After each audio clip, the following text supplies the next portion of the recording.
અબડાસા સહિત સમગ્ર કચ્છમાં શિક્ષકોની ઘટને લઈને બહુજન આર્મી દ્વારા આજે અબડાસાના નલિયા ખાતે હાઈવે ઉપર ચક્કાજામના કાર્યક્રમનું આયોજન કરવામાં આવ્યું હતું।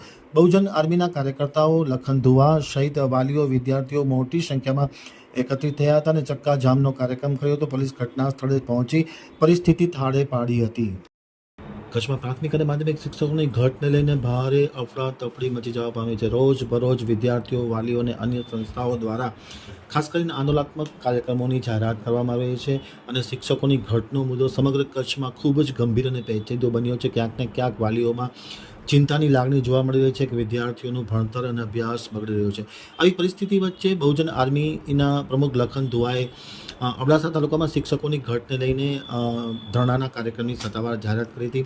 જે મુજબ આજે બહુજન આર્મીના લખનધુવા સહિત મોટી સંખ્યામાં બહુજન આર્મીના કાર્યકર્તાઓ વાલીઓ વિદ્યાર્થીઓ સમૂહમાં એકત્ર થયા હતા। ધરણા વિરોધ પ્રદર્શન કરવામાં આવ્યું હતું અને ક્યાંક ને ક્યાંક રસ્તા રોકો આંદોલન પણ કરવામાં આવ્યું હતું।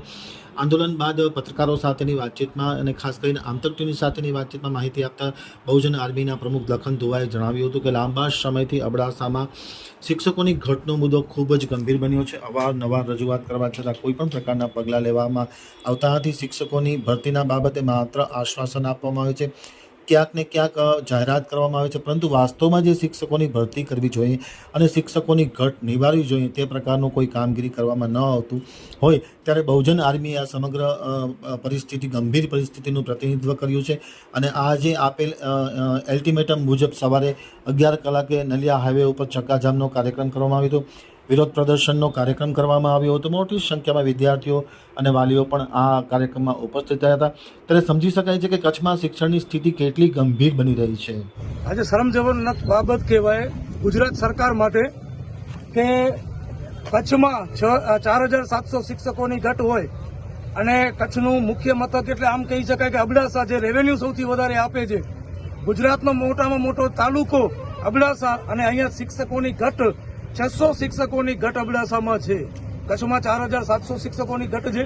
આ શરમજનક બાબત કહેવાય ગુજરાત સરકાર માટે, શરમજનક બાબત કહેવાય ભાજપ સરકાર માટે, 6 ધારાસભ્ય માટે અને કચ્છના સાંસદ માટે કે છોકરાઓને અહીંયા કને ચક્કાજામ કરવી પડે છે। શિક્ષણ માટે, શિક્ષકો માટે અમારી માંગ રહી છે કે કચ્છના સ્થાનિક શિક્ષકોની ભરતી કરવામાં આવે।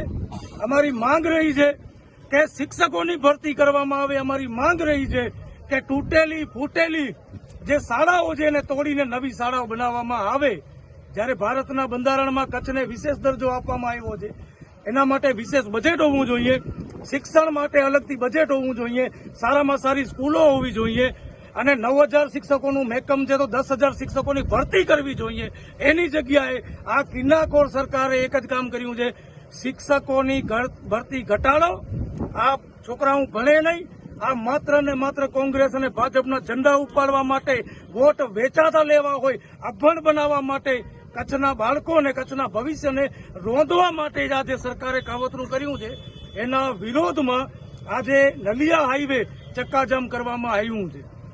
આ શરમજનક બાબત કહેવાય સરકાર માટે અને ખાસ કરીને અબડાસાના ધારાસભ્ય માટે શરમજનક બાબત કહેવાય।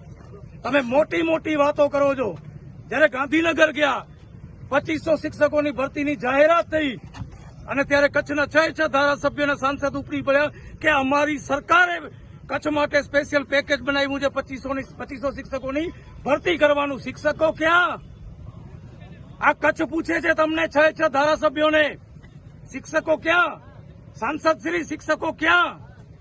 કોઈએ બંધારણ વાંચ્યું છે ખરું કે કચ્છને વિશેષ દરજ્જો આપવામાં આવ્યો છે?